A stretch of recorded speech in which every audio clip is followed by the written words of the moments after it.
growing season was very challenging. We got all of our warm season crops in, all of our soybeans up, had a good stand, but we just couldn't get that rain to make them blow up. We were getting enough rain to have them just be there, but the deer just kept mowing them down. So we did everything we could to try to save our soybeans. We went in, I got a buddy that has a foliar feed application. We tried that. We sprayed fungicide on them, insecticide, and we just couldn't get them to where we wanted. So I had some plans to go in there to leave some, mow some down, and plant strips of cool season annuals just to make sure we had enough food to get us through the wintertime.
Going into this bow season, I probably had the highest hopes of any season that I've ever had.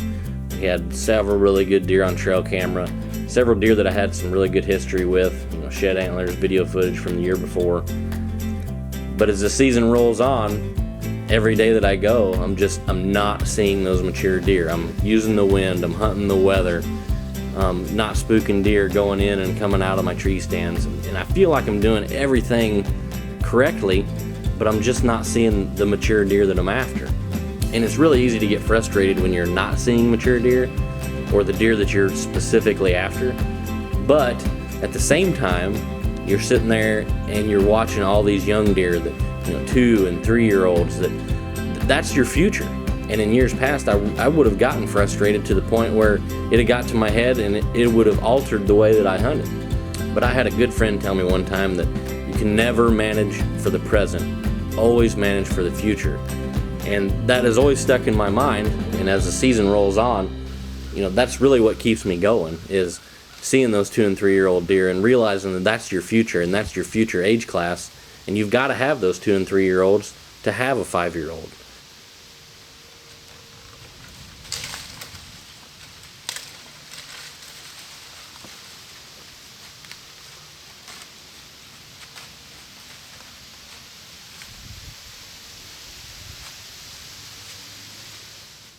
It is October 31st. Halloween. It is my first morning sit of the year.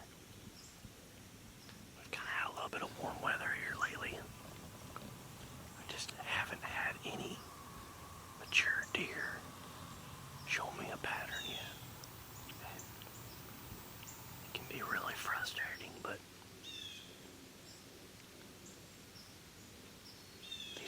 be cruising here pretty quick.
To show you guys this little setup I got right here. This time of year, it's really important to have some trail cameras that you can check without intrusion.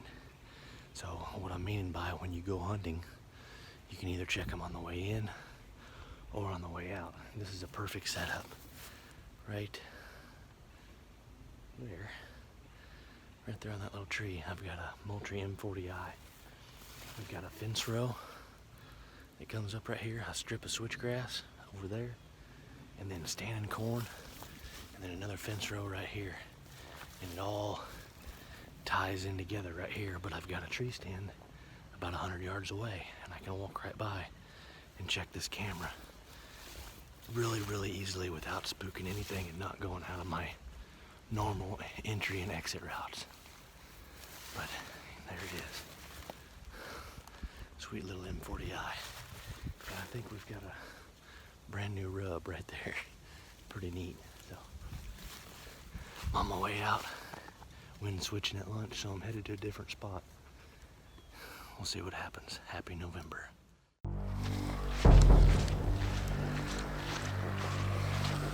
On the way back to the truck one night, I stop, I check a trail camera, and as luck would have it, we have a deer show up on November 2nd. And he's doing the exact same thing that Charlie Brown was doing last year. He's walking in front of the same trail camera. He's using the same habitat just like Charlie Brown was. I've never seen him before. He's definitely mature. He's deep-chested, big-bodied, bully-type looking deer. He's just not very big in the antler department. He's got a broken G2, but I don't care. I've said it time and time again. You know, put a mature deer on a piece of ground that I can hunt, and that's the one that I'm going to go after, and I'm going to be happy no matter what his antlers look like.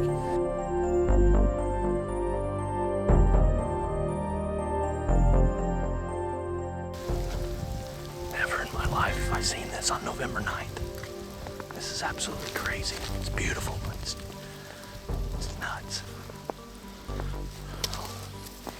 I'm hoping this will quit about an hour before dark, and them deer will get up. Start running around like idiots.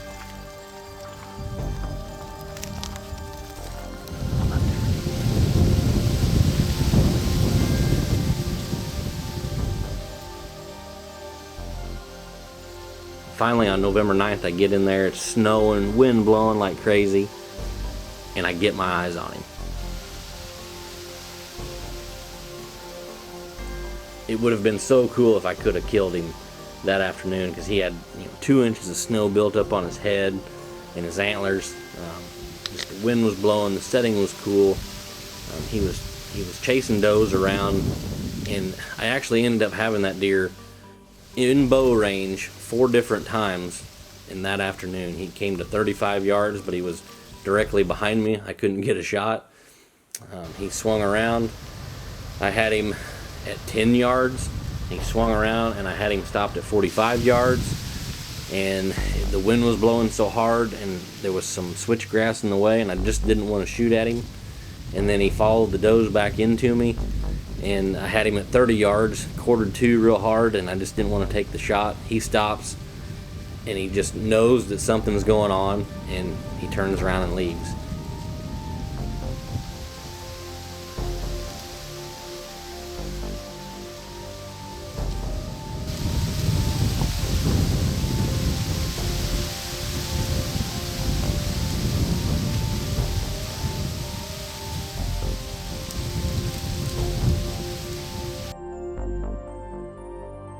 So after that hunt on the 9th, I was kind of in fear that I might have spooked him a little bit, so I just left it alone, and I actually didn't get back into that stand until Saturday of first gun season. And I slid in, we had a perfect wind, climb up, and as soon as I get in the stand, there's bucks just circling this one little spot, and it's like they were just like sharks. They were just, every 5 minutes there was a different buck, or the same buck would just make the same loop around in circles, and they would always look down in the brush.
Brah.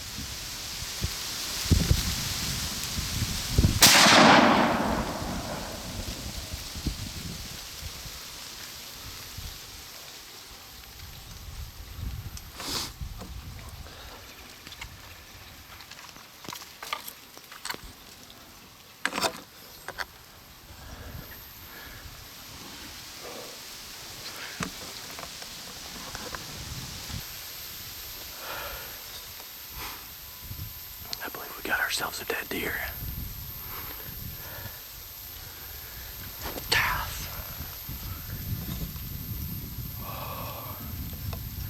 Why couldn't that have happened last week with a bow? 25 yards.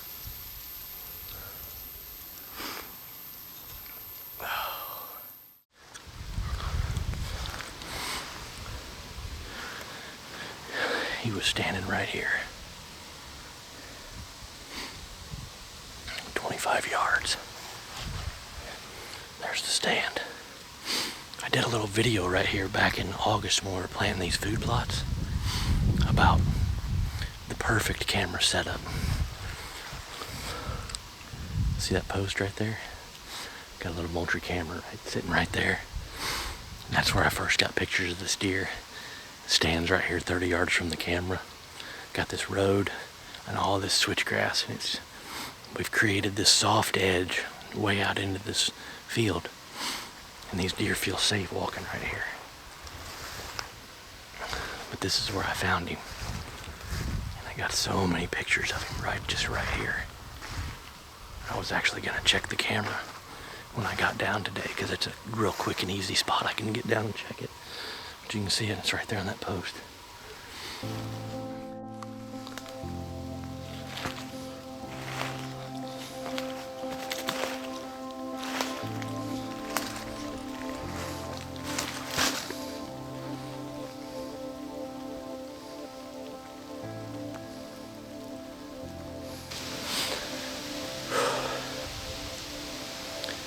probably one of my favorite times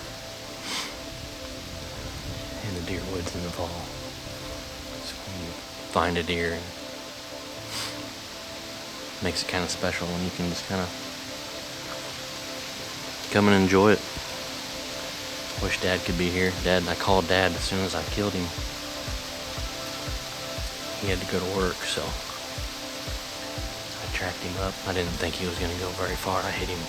I had to have hit him right there in that shoulder. And so I tracked him by myself. It's not going to be a bunch of real pretty footage, but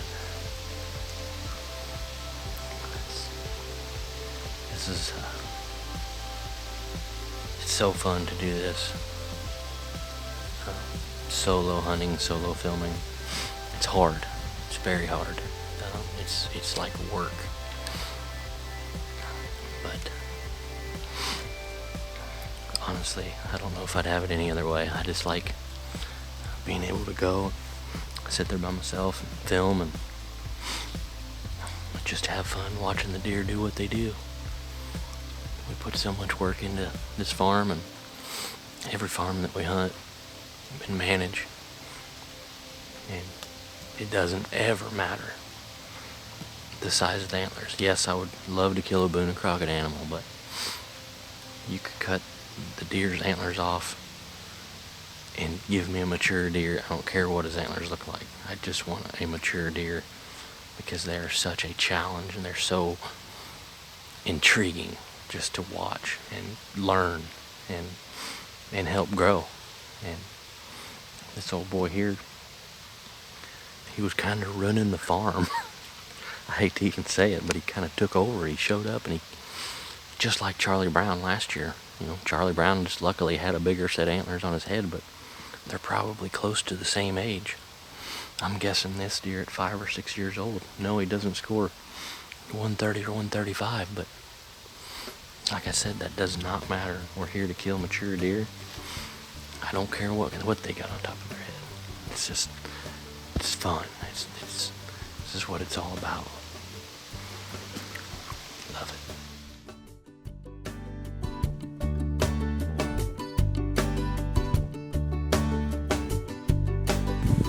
I'm gonna go do a retrieval.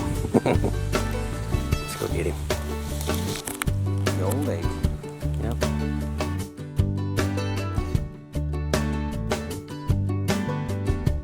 There's a place I go, tucked back in the pines, where a green field grows, my own little paradise.